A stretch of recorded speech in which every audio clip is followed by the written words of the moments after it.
अस्सलाम वालेकुम, मैं हूं शाहजेब खानजादा। अब से 4 दिन बाद अपोजिशन जमातों का पंजाब के शहर गुजरावाला में जलसा होने वाला है, जिसमें नवाज शरीफ, मरियम नवाज, बिलावल भुट्टो जरदारी और मौलाना फजलुर रहमान मुमकिना तौर पर खिताब करेंगे। दावा किया जा रहा है कि गुजरावाला की तारीख का सबसे बड़ा जलसा होगा, जबकि हुकूमत का दावा है कि अवाम बाहर नहीं निकलेंगे। आज वजीर आजम की ज़ेर सदारत पार्टी रहनुमाओं का इजलास हुआ, जिसमें वजीर आजम ने तय किया है कि अपोजिशन को जलसों के लिए फ्री हैंड दिया जाएगा, उन्हें जलसे करने दिए जाएंगे, मगर कानून तोड़ने की इजाजत नहीं होगी। अब अपोजिशन क्या करेगी, क्योंकि हुकूमत मुतमईन है कि उसे कोई खतरा नहीं है, ये तहरीक नाकाम होगी। साथ ही महंगाई के खिलाफ टाइगर फोर्स के साथ क्रैकडाउन भी शुरू कर दिया गया है। इस हवाले से हम बात करेंगे। साबिक वजीर खारजा ख्वाजा आसिफ साहब हमारे साथ मौजूद होंगे, जो ये दावा कर रहे हैं कि नून लीग से तो सब रिजाइन करेंगे, मगर तहरीक इंसाफ में ऐसे MNOs मौजूद हैं जो हुकूमत से नाराज हैं और राब्ते कर रहे हैं। ख्वाजा आसिफ साहब, बहुत शुक्रिया। ख्वाजा साहब, सबसे पहले हुकूमत कॉन्फिडेंट है, आपको जलसों की भी इजाज़त दे दी है, मगर साथ में महंगाई के खिलाफ भी क्रैकडाउन शुरू कर दिया गया है, जिसको बुनियाद बनाकर आप इस वक्त अपनी तहरीक चला रहे हैं। महंगाई पे क्रैकडाउन जो है वो टाइगर फोर्स नामी कोई उन्होंने बनाई है। अगर आपको याद होगा कि 70s में जो है एक फोर्स बनी थी उस वक्त भी, और उसका क्या हाल हुआ था उस फोर्स का, तो ये उससे कुछ ज़्यादा मुख्तलिफ नहीं होगा, बल्कि उससे भी बदतर होगा। और ये फेलियर है उनकी कि हमारी एडमिनिस्ट्रेशन जो है, हुकूमत की जो अलमदारी है, हुकूमत की जो रिट है या जुरिस्डिक्शन जो है वो फेल हो चुकी है। और अब एक प्राइवेट फोर्स जो है, जो इमरान खान की ज़ाती मिलिशिया है, उसके ज़रिए ये महंगाई कंट्रोल की जा रही है। मैं समझता हूँ उससे बड़ा कोई मजाक वो अपना खुद नहीं बना सकते, क्योंकि this is admission of failure. ये इतराफ़ है कि मेरी इंतज़ामिया जो है, प्राइम मिनिस्टर की इंतज़ामिया जो है, वो इस चीज़ को काबू में नहीं ला सकी और ये बिल्कुल बेकाबू हुई हुई है महंगाई जो है। ख्वाजा साहब, आपको जलसों की भी पूरी इजाज़त दी है, मगर कानून तोड़ने की इजाज़त नहीं होगी। जलसों से कैसे हुकूमत गिराएंगे आप? देखिए, हमने इनको इजाज़त दी थी, खुली इजाज़त दी थी। हमने इनको डी चौक में भी आने की इजाज़त दी, हमने रेड जोन में एंटर होने की इजाज़त दी। अगर आपको याद होगा, अगस्त की मेरा ख्याल है 30 अगस्त वाला दिन था जब ये दाखिल हुए हैं और टीवी पे इन्होंने हमला किया, प्राइम मिनिस्टर हाउस पे हमला किया, पार्लियामेंट के बिल्डिंग पे हमला किया, उसके अंदर आ गए, कई रोज जो है उसकी लॉन्स में ये बैठे रहे। तो ये सारा चीज़ उन्होंने किया, लेकिन हमने रेस्ट्रेंट अप्लाई किया, हमने बर्दाश्त का जो है मुजाहरा किया। और ये तारीख का हिस्सा है कि नवाज शरीफ ने बर्दाश्त का मुजाहरा किया, और जो ज़बान कंटेनर से बोली गई, ये तो ये आज या जुमे को जो सिलसिला स्टार्ट हो रहा है, ये तो एक जमहूरी अमल है, एक जमहूरी तहरीक है। हम आवाम के साथ यकजहती शो कर रहे हैं महंगाई के ज़माने में, जबकि वो उनके लिए फाके की नौबत आ चुकी है। चीज़ें जो हैं उनकी रीच से बाहर चली गई हुई हैं, और जो है आइन की अलमदारी नहीं है। अगर ये रोकेंगे तो लाजमी तौर के ऊपर उसका प्रोलिफरेट होगा, जो बदअमनी जो है, एक तशद्दुद की फ़िज़ा पैदा होगी। अगर इन्होंने तशद्दुद किया तो ये जो मुल्क के हालात आगे ख़राब है और ज़्यादा ख़राब होंगे।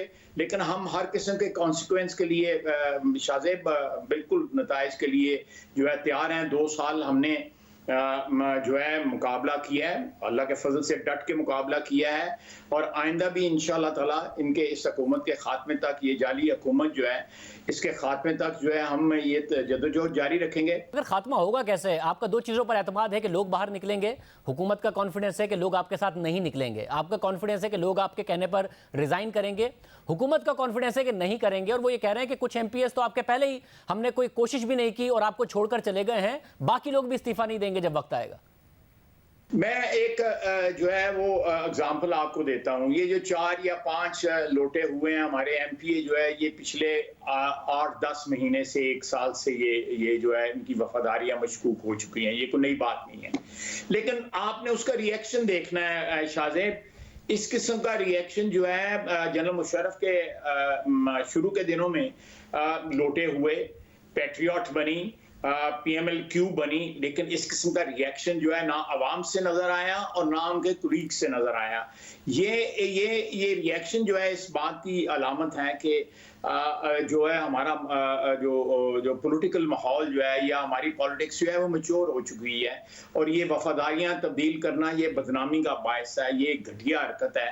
वैसे मगर जब इस्तीफे देने की बात आएगी तो आपकी पार्टी हुकूमत के खिलाफ ही नहीं खड़ी है, इस्टेब्लिशमेंट की सियासत में मुदाखलत के खिलाफ भी खड़ी है। MNAs MPs हवा देखते हैं। आपको लगता है उस वक्त ये इस्तीफा देंगे जब आपकी पार्टी दो अनासिर के खिलाफ खड़ी होगी? आप ये रिसेंटली जो वोट हुआ है पाकिस्तान मुस्लिम लीग नून के तमाम मासवाए, एक बीमार था, एक मुल्क से बाहर था और एक हमारा MNA हुजा था, सारे के सारे MNA वहां पे मौजूद थे और उन्होंने पार्टी डिसिप्लिन के मुताबिक जो है वोट दिया है। इंशाल्लाह ताला आने वाले दिनों में पता लगेगा कि प्राइम मिनिस्टर के साथ जो है वो कितने लोग खड़े होते हैं और अपोजिशन के साथ खड़े होते हैं। प्राइम मिनिस्टर के साथ तो इस वक्त भी 60-70% जो है उनकी पार्टी उनके साथ नहीं है।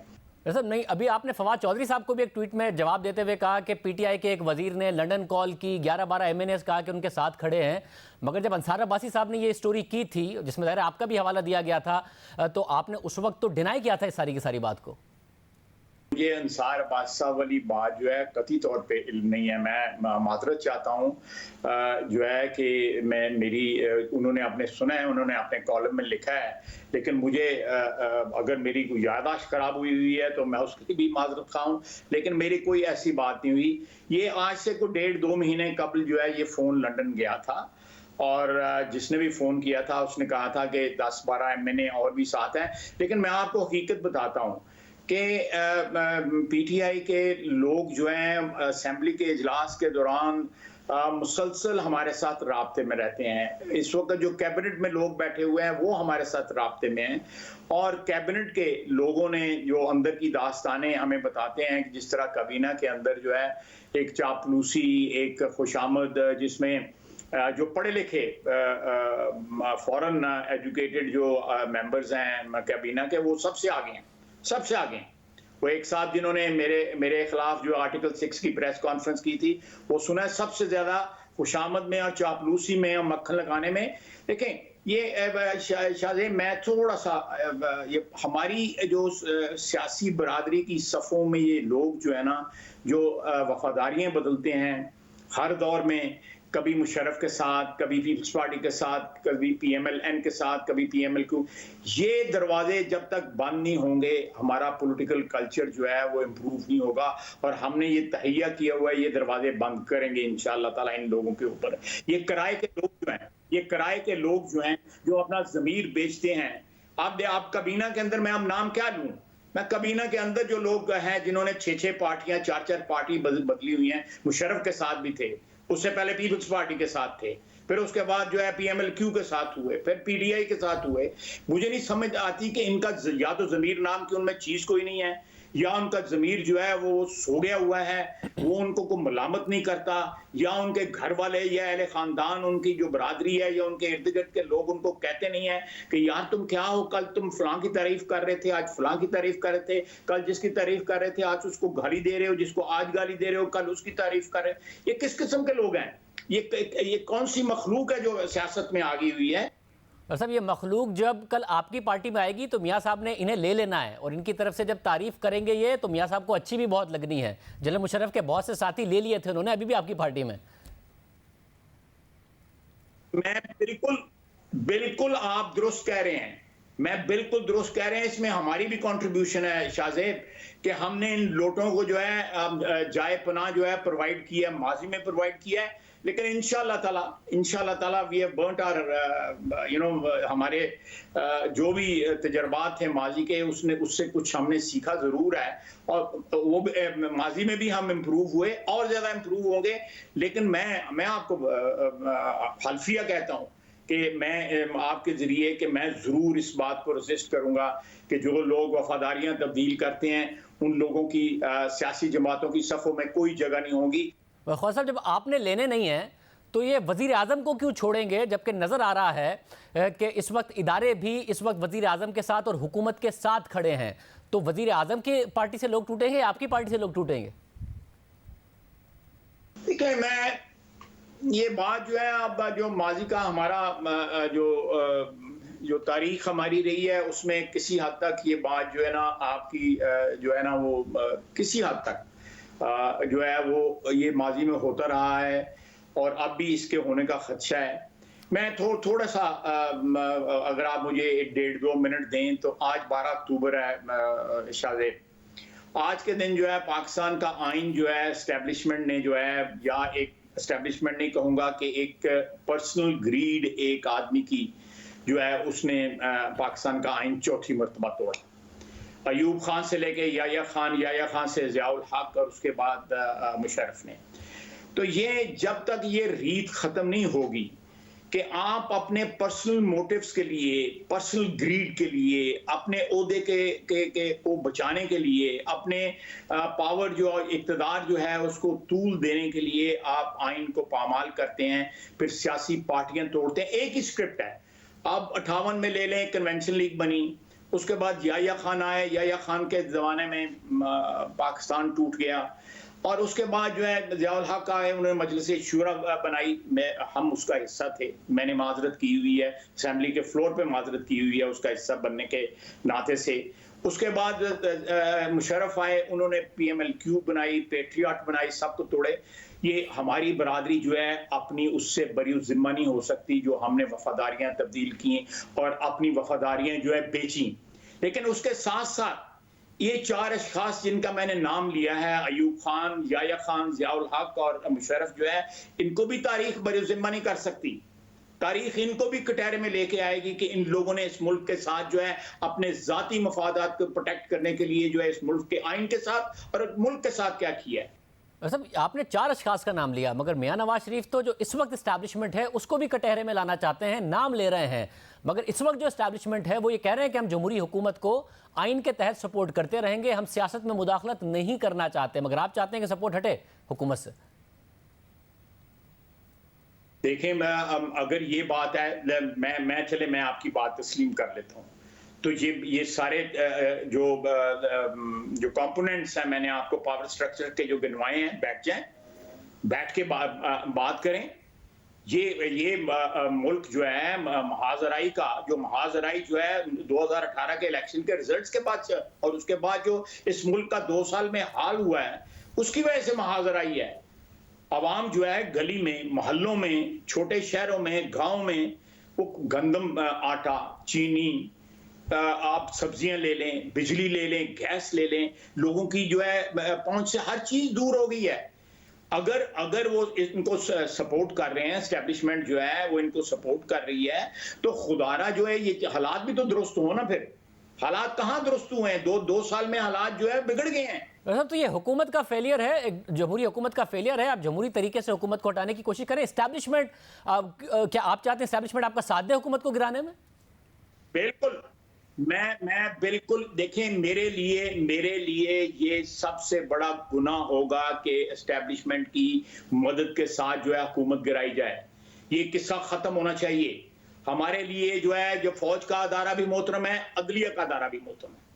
अगर फौज माजी में जो है टेक ओवर करती थी, अदलिया मोहर लगाती थी, मैं दुआ मांगता हूँ, हाथ उठा के दुआ मांगता हूँ, मेरी 71 साल उम्र है, कि खुदा मुझे दोबारा वो नक्शा न दिखाए के प्राइम मिनिस्टर हाउस के गेट के ऊपर जो है हमारे फौजी जो है, हमारे जवान जो है वो गेट फलांग रहे हैं, एक आईनी अदारे के सरबराह की रिहाइशगाह के अंदर दाखिल हो रहे हैं। क्यों दाखिल हो रहे हैं? कि मुशर्रफ को जो है वो बरतरफ किया गया था, जहां पे कोई ऐसा कोई बात नहीं हुई थी जिससे मुल्क की सलामती को खतरा था। क्या बात हुई थी 12 तो आज वाले दिन, इस वक्त जिस वक्त हम बात कर रहे हैं, इस वक्त क्या बात हुई थी उस वक्त? तो हम बिल्कुल हम तमाम अदारों की इज्जत करते हैं, लेकिन आइन की इज्जत जो है वो सबसे ज्यादा बालातर है, वो सुप्रीम है। मतलब जनरल रिटायर्ड आसिम बाजवा के हवाले से मियां नवाज शरीफ साहब ने भी तकरीर में कहा, मरियम नवाज साहिबा भी बात करती हैं, उनका इस्तीफ़ा वज़ीर आज़म ने कबूल नहीं किया, उस बात पर भी तनकीद की थी। आज वज़ीर आज़म ने उनका SAPM की हैसियत से इस्तीफ़ा कबूल किया, तो अब मरियम नवाज साहिबा कह रही हैं कि कोई फ़ायदा नहीं है SAPM की पोस्ट से इस्तीफ़ा देने का, आपको चेयरमैनशिप एक अथॉरिटी से भी इस्तीफ़ा देना चाहिए, कानून के मुताबिक आपको सरेंडर करना चाहिए, जिस तरह 3 दफ़ा के वज़ीर आज़म ने और उनकी बेटी ने अपने आप को सरेंडर किया पॉलिटिकल मोटिवेटेड केसेस के बावजूद। ये आपकी पार्टी का बयानिया है? कानून सबके लिए शाहज़ैब एक होना चाहिए। मेरे लिए और आपके लिए हमारे कानून की एप्लीकेशन में कोई फ़र्क नहीं होना चाहिए। बिल्कुल मैं ये इस बात की तायीद करता हूँ। मैं समझता हूँ कि इतने बड़े ओहदे पे एक शख्स जो फ़ाइज़ रहा हो, मैं आसिम सलीम बाजवा साहब को ज़ाती तौर पर बड़ी अच्छी तरह जानता हूँ। मैं उस वक़्त वज़ीर दफ़ा था कि वो अपने लिए, अपनी ज़ात के लिए और अपने अदारे के लिए जो है ना इस कंट्रोवर्सी से बाहर निकलें। कोई इस कंट्रोवर्सी से बाहर निकलें, इस कंट्रोवर्सी से जान छुड़ाएं। जिस तरह भी जो भी रास्ता उनको कानून देता है या उनका अदारा देता है, वो रास्ता अपनाएं। ये कंट्रोवर्सी जो है उनको पर्सनली भी हर्ट कर रही है, उनके अदारे को भी हर्ट कर रही है। मैं सिर्फ इतनी दरखास्त करूंगा, मैं भुगत रहा हूँ, मेरी बेटियां भुगत रही हैं, मेरा बेटा भुगत रहा है, मेरी बीवी भुगत रही है। मेरी बीवी इस वक्त जो है, मैंने उसकी गिरफ्तारी के अगेंस्ट स्टे लिया हुआ है। मैं तो कोई शोर नहीं मचा रहा। मैं भी इस मुल्क में जो है 7 दफा पार्लियामेंट का मेंबर बना हूं। मेरी भी कुछ थोड़ी बहुत जो है 4 बंदे जो है वो कोई एहतराम इज्जत वगैरह कर लेते हैं, लेकिन मैंने कहीं भी जो है रेजिस्ट नहीं किया, बावजूद के मुझे सुप्रीम कोर्ट के डिसीजन की प्रोटेक्शन हासिल है। मैं आज भी नायब को, मैं परसों तरसों भी नायब ने मुझे बुलाया हुआ था। इसलिए मैंने जो है अभी थोड़ी देर पहले जो है, चंद लम्हे पहले मैंने कहा है कि अपने लिए, अपने अदारे के लिए उनको जो है ना वो अदारा मोहतरम है, तो हम उसके इंडिविजुअल्स के साथ हमारा कुछ ना कुछ जो है माजी में पिछले 70-72 साल में हमारे इतराज़ात हैं, अफराद के साथ हैं, लेकिन वो अदारा मोहतरम है। मैं जब उस अदारे की बात करता हूं तो मेरे सामने जो है शोहदा सामने आते हैं, जिन्होंने हमारे लिए, मेरे दफा के लिए, मेरे बच्चों के दफा के लिए जंगें लड़ी हैं, जिन्होंने कारगिल में शहादतें दी, जिन्हें सियाचिन में शहादतें दी, जिन्होंने सियालकोट के महाज पे शहादतें दी, जाने कुर्बान की, उनके बाल बच्चा आज भी इस मुल्क में है। हमारे लिए वो हमारी तो इतनी औकात भी नहीं है कि हम उन लोगों का जो शुक्रिया भी अदा कर सके जो उनके एहसानात हैं। तो सब लोगों को वही ख्याल कर लेना चाहिए, उन लोगों का ख्याल कर लेना चाहिए। बहुत शुक्रिया। ख्वाजा साहब हमारे साथ मौजूद थे। प्रोग्राम में एक ब्रेक शामिल करते हैं। हुकूमत को अचानक एतमाद कैसे आया है, हुकूमत से पूछेंगे इस ब्रेक के बाद। हुकूमत अपनी जगह पर पुरएतमाद है, ओपोजिशन को जलसों की इजाजत दे दी है, कानून तोड़ा तो कार्रवाई का कह दिया है। दूसरी तरफ ओपोजिशन अपनी जगह पुरएतमाद है। मरियम नवाज साहिबा कह रही हैं कि जनवरी से पहले ये हुकूमत जाएगी, जनवरी की नौबत नहीं आएगी। आज भी इंटरव्यू में उनकी तरफ से बात की गई है। वफाकी वज़ीर इत्तलात सेनेटर शिबली फराज साहब हमारे साथ मौजूद हैं। शिबली फराज साहब, बहुत शुक्रिया हमें ज्वाइन करने के लिए। और साहब, आज इजलास हुआ और वज़ीर आज़म ने कहा कि खुलकर इनको करने दें प्रोटेस्ट। क्या बात हुई है, किस बुना पर यह फैसला किया गया है? क्योंकि पहले इत्तलात आ रही थी, पुलिस में भी बड़े तबादले हुए, 200 के करीब तबादले पंजाब में किए गए कि नहीं दी जाएगी इजाजत। क्या हुआ है अचानक? नहीं जी, देखें, हमारा पहले दिन से मौक़िफ़ यही है कि ये कर लें जलसे। इनके पास न कोई इखलाकी जवाज़ है, न इनके पास कोई ऐसा प्लान है जो कि ये अवाम को दे सकें। ये बुनियादी तौर पे एक डिस्क्रेडिटेड लॉट है। इनके सबकी जो भी टॉप की लीडरशिप है, ये सारे किसी के पीछे कन्विक्शन हुई है, किसी पे मुकदमे हुए हैं। ये किस बुनियाद पे जो है तो अवाम को कन्विंस करेंगे?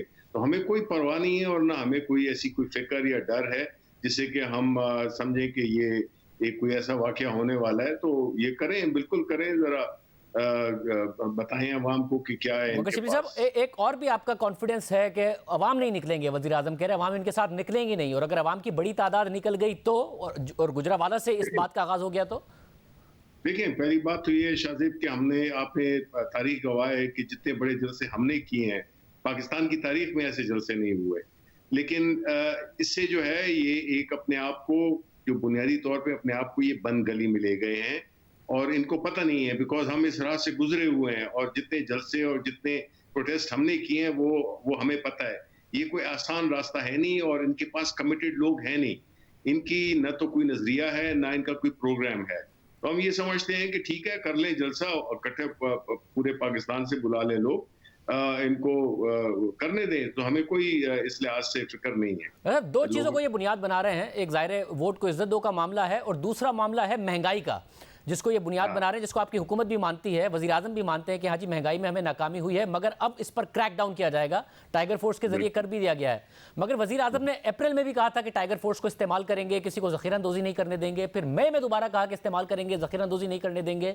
मगर ना गंदम की चीनी कंट्रोल में रही, ना दालों की चीनी कंट्रोल में रही, ना चीनी की कीमत कंट्रोल में रही, सब कुछ आउट हो गया। तो ये अब क्या कर लेगी टाइगर फोर्स? देखिए बात टाइगर फोर्स जो है एक वॉलंटियर फोर्स है, लेकिन मैं इस बात का जवाब आपको इस तरह से दूंगा शाहजेब के, आपको पता है, पाकिस्तान के अवाम को पता है कि इस वक्त जो जंग हो रही है वो किसी उसकी जंग नहीं हो रही है कि दो पॉलिटिकल पार्टीज हैं, ये एक पोजीशन है और एक गवर्निंग सिटिंग गवर्नमेंट है। ये जो है तो मुकाबला है और ये जंग है दो उन नजरियों की, यानी एक वो है जिसने कि हमेशा इस मुल्क को नुकसान पहुंचाया अपनी करप्शन के जरिए, अपनी बद इंतजामी के तहत उन्होंने एक मफाद परस्त कल्चर को फरोग दिया। और ये जो आप महंगाई की बात कर रहे हैं, इसमें हम बिल्कुल मानते हैं कि इसमें महंगाई हुई है, लेकिन ये भी आपको देखना होगा कि कई ऐसी फोर्सेस हैं जो कि इस किस्म की हुकूमत जो कि ट्रांसपेरेंट हो, ऑनेस्ट लीडरशिप हो। पहले तो ये होता था कि पीपल्स पार्टी की हुकूमत चली गई तो इनकी आ गई, इनकी चली गई तो पीपल्स पार्टी की आ गई। अब जो है तो ये दोनों अपने आप को बाहर महसूस करते हैं और उस वक्त उनका एक फिक्स मैच होता था।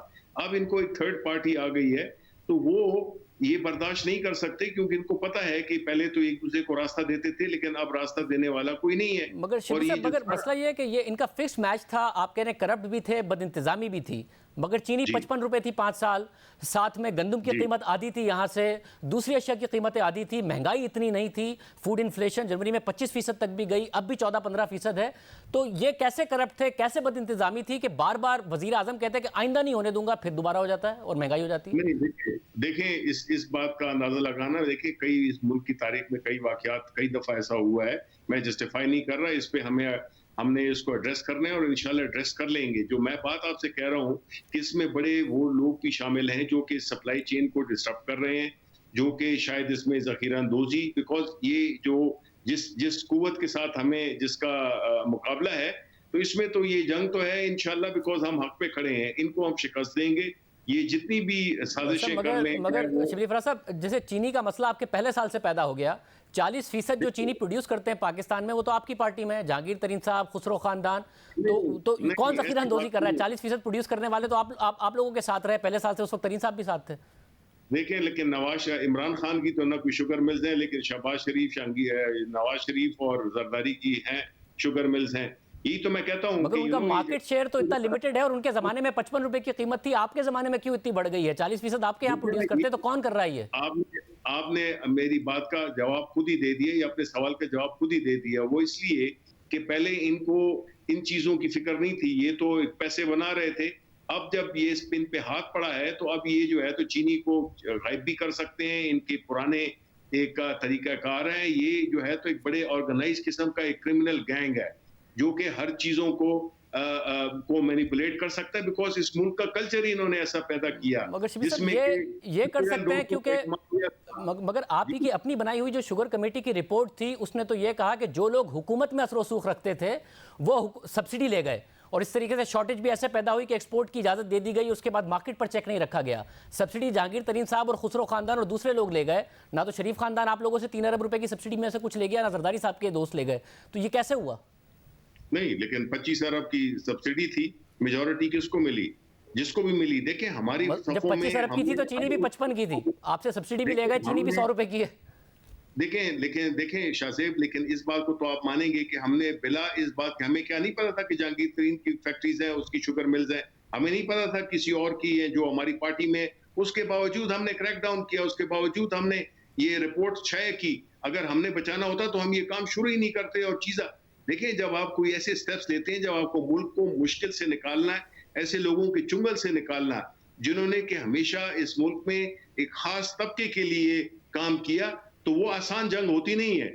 वो अपना पूरा जोर इस्तेमाल करेंगे, लेकिन अल्टीमेटली इंशाल्लाह हम यही समझते हैं कि ये जंग हमने जीतनी है, क्योंकि बहुत इस्तेसाल किया है इन लोगों ने। मगर आप माफियाओं के खिलाफ तो कुछ कर नहीं रहे, आप तो टाइगर फोर्स के जरिए जो ताजिर हैं, रिटेलर्स, उनके खिलाफ कार्रवाई कर रहे हैं। और ताजिर ये कह रहे हैं कि भाई हमें जब पीछे से महंगी 95 रुपए की चीनी या 100 रुपए की चीनी मिलेगी तो हम सस्ती कैसे बेचेंगे? यूटिलिटी स्टोर ने खुद ने जो एक्स फैक्ट्री प्राइस पर खरीदनी चाहिए 88 रुपए की चीनी लास्ट टेंडर में खरीदी है, तो ये ताजिर कैसे सस्ती कर देगा जब पीछे से माफिया उनको महंगी बेच रहा है? आप टाइगर फोर्स के जरिए ताजिरों पर क्रैकडाउन कर रहे हैं।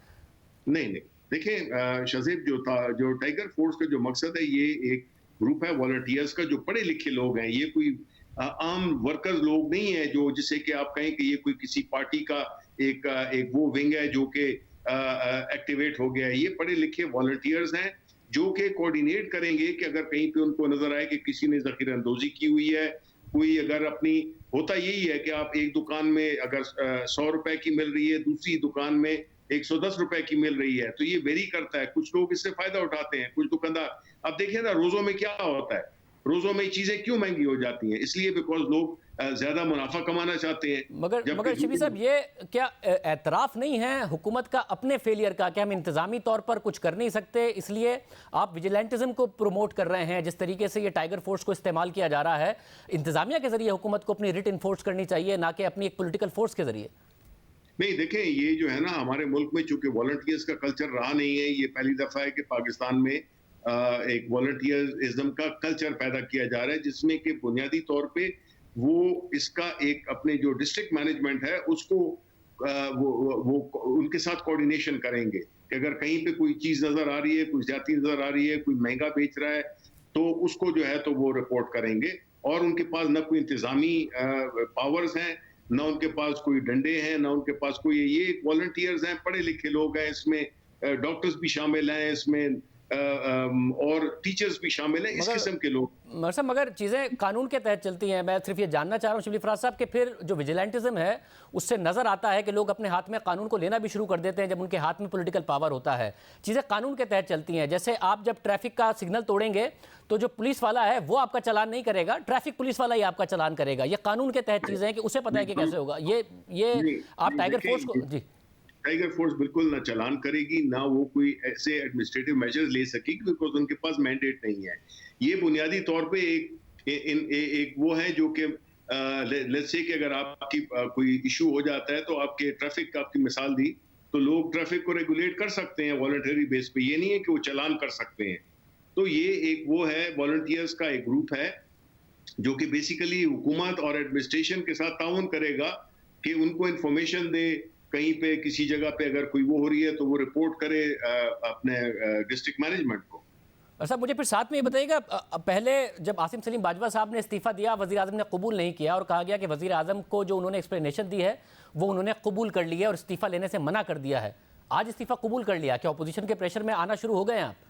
नहीं, सवाल ही नहीं पैदा होता। ये देखिए, मुझे पता था कि आप यही कहेंगे। ये तो बुनियादी तौर पे देखें, उनका जो CPAC का जो रिस्पॉन्सिबिलिटी थी वो इतनी ज्यादा वो थी कि उन्होंने फैसला किया कि जी मुझे पूरा फोकस जो है तो वो उस पे करना चाहिए, CPAC पे करना चाहिए। तो इसमें you should not read between the lines. मगर जब उनका स्कैंडल आया तो उन्होंने उस वक्त भी ये फैसला कर लिया था, मगर वज़ीर आज़म नहीं माने थे। आज कैसे मान गए? नहीं, वो तो टाइमिंग की बात होती है। अब जो है तो हम समझते हैं कि वो उनकी बात में अगर वो इंसिस्ट कर रहे हैं इस्तीफा, तो फिर उसको दे देना चाहिए। मतलब है कि फॉरएवर तो किसी के इस्तीफे को नहीं रोका जा सकता। बहुत शुक्रिया। शिबली फराज साहब हमारे साथ मौजूद थे। प्रोग्राम में एक ब्रेक शामिल करते हैं। ताजिरों को क्या मसला है जो वो टाइगर फोर्स और इन कार्रवाइयों से के खिलाफ आवाज़ उठा रहे, बात करेंगे ताजिरों से। मुल्क भर में बढ़ती महंगाई इस वक्त हुकूमत के लिए अपोजिशन से भी बड़ा चैलेंज साबित हो रही है। खासतौर पर खाने पीने की चीज़ों की कीमतों में इजाफा बड़ा मसला बन रहा है। इस बारे में वज़ीर आज़म ने हफ्ते और इतवार को ट्वीट किया, टाइगर फोर्स को ड्यूटी दी कि वो अपने इलाकों में आटे, चीनी, दाल और घी की कीमतें मॉनिटर करें। वज़ीर आज़म मई और जून में भी टाइगर फोर्स को टास्क दे चुके हैं, मगर कुछ नहीं हुआ। इस हवाले से आज कुछ शहरों में टाइगर फोर्स के एहलकारों ने ज़िला इंतजामिया के साथ मिलकर मुतादिद मार्केटों में ताजिरों के खिलाफ एक्शन लिया, जिस पर ताजिर बरादरी का भरपूर एहतजाज भी सामने आया। इस पर बात करेंगे और पाकिस्तान अंजुमन ताजिरान के सदर अजमल बलोच साहब हमारे साथ मौजूद हैं। बलोच साहब बहुत शुक्रिया। आप लोग बहुत स्ट्रांगली रिएक्ट कर रहे हैं कि हुकूमत गलत कर रही है, महंगाई है। अगर हुकूमत इस पर क्रैकडाउन कर रही है, टाइगर फोर्स के साथ मिलकर कर रही है, तो आपको एतराज़ क्यों है? सर बात यह है कि जब वज़ीर आज़म कहते हैं कि ये महंगाई माफिया ने की है, तो ताजर तो माफिया नहीं है। ताजर तो इस मुल्क की रीढ़ की हड्डी हैं। या तो वो खुल कर कहें कि ये ताजर माफिया हैं तो फिर तो हम उनकी बात मान लें। ताजर 80% उधार का माल लेके बेचता है सारा दिन। बात यह है कि महंगाई हमने नहीं, देखिए डॉलर हमने महंगा नहीं किया है, डॉलर हमने नहीं बढ़ाया है। डॉलर जब इतना ऊपर जाएगा तो ऑटोमेटिकली बहुत सारी चीज़ें महंगी हो जाएंगी। फिर पेट्रोल जब आप बढ़ाएंगे तो महंगाई हो जाएगी। चीनी का बुरहान हमने पैदा नहीं किया, आटे का बुरहान हमने पैदा नहीं किया। हम तो वो लोग हैं जो रिटेलर हैं, जो ख़रीद के बेचते हैं और हमारा मार्जिन ऑफ प्रॉफिट वही रहता है। चाहे 100 रुपये का आटे का थैला जब था तब भी हमारा मार्जिन ऑफ प्रॉफिट वही था। टाइगर फोर्स अगर दुकानदारों को आके झगड़ेगी कि तुम्हारा रेट ज़्यादा है, जो फलां है, तो फिर एक झगड़े का समा बन जाएगा और फिर हम नहीं चल सकेंगे, हम कारोबार कैसे करेंगे। देखिए, कानून के तहत हमें चलना चाहिए। इस तरह तो जिसका दिल करेगा वो कहेगा मैं 10 लोगों की टीम बना रहा हूँ ये मार्केट में लोगों से डंडे के साथ, तो इस तरह तो मार्शल लॉ में भी नहीं होता। फौजियों ने भी ऐसा नहीं किया कि ये टाइगर फोर्स हम पे मुसल्लत होगी और वो कहेगी कि प्राइस ऐसे होनी चाहिए। टाइगर फोर्स का ये काम नहीं है सर। मतलब अगर रेट लिस्ट वो देखना चाहते हैं इंतजामिया के साथ मिलकर और कि दुकानदार को रेट लिस्ट भी लगानी चाहिए, उसी के तहत फरोख्त भी करना चाहिए, तो उस पर आपको क्या एतराज़ है? सर एतराज़ हमें यह है कि चीनी अगर हमें 100 रुपये में मिलती है तो ये कहीं 95 रुपये की बेचें, तो फिर तो एतराज़ है कि दुकान का किराया 1,00,000 1.5 लाख रुपया है, उसने मुलाजमीन को तनख्वाहें देनी है, वो कहाँ से देगा? गवर्नमेंट देखें, यूटिलिटी स्टोर्स किस लिए हैं? अगर यूटिलिटी स्टोर पे आटा नहीं है या यूटिलिटी स्टोर पे ये चीज़ें नहीं है, जो सरकारी जगह है, जो सरकार किराया पे करती है, वहाँ अगर ये चीज़ें ये मुहैया नहीं कर सक रहे हैं, तो फिर दुकानदार जिसने इतने खराजात भी देने हैं, टैक्स भी देने हैं, तो अपना घर भी चलाना है, बहुत सारे और टैक्सेस हैं इससे हटकर वो भी देने हैं, तो मुझे बताएं कि दुकानदार कैसे, एक ताजर कैसे उसको चला लेगा कि गवर्नमेंट अपनी सतह पे नाकाम है। यूटिलिटी स्टोर पे अभी भी चले जाएं, आपको आटा नहीं मिलेगा, कई चीज़ें गायब होंगी। अगर हुकूमत समझती है कि दुकानदार ये चीज़ें महंगी देती हैं, तो ये चीज़ें यूटिलिटी स्टोर पे रखी जा सकती हैं, सब्जी भी रखी जा सकती है, तमाम टमाटर भी रखे जा सकते हैं, आलू भी रखे जा सकते हैं, प्याज भी रखे जा सकते हैं, तो हमें कोई एतराज़ नहीं। दूसरा, हर डिस्ट्रिक्ट में बाजार मौजूद हैं। बाजार वो है जहाँ पे कोई किराया नहीं है, कोई बिजली का बिल नहीं है। हम कहते हैं वहाँ रखे ना, गवर्नमेंट बेचे वहाँ चीज़ें, गवर्नमेंट वहाँ सरकारी उस रेट पे बेचे। मैं चैलेंज करता हूँ, किसी भी प्रोग्राम में कोई वजीर आ जाए, मुझे वो बताए कि दुकानदारों ने ये महंगाई की हुई है, मैं मान लूँगा और मैं ओहदा छोड़ दूँगा। बात ये है कि हमारे साथ ये कोई तरीका नहीं है कि आप डंडा पकड़ लें, आप मुझे स्टेटों को भेजना शुरू कर दें, वो बगैर सोचे समझे जुर्माने शुरू कर दें। महंगाई पीछे से माफिया करता है, और वो माफिया कौन है उसको पकड़ के कोई सामने नहीं लाता। चीनी किसी दुकानदार ने महंगी नहीं की है। बहुत शुक्रिया, हमारे साथ मौजूद थे। ताजिर कह रहे हैं कि दुकानदारों ने महंगाई नहीं की है, माफियाओं ने की है, और वज़ीर आज़म ने माफियाओं के खिलाफ कार्रवाई की बात की थी और वो ताजिरों के खिलाफ कार्रवाई कर रहे हैं। प्रोग्राम में शामिल करते हैं।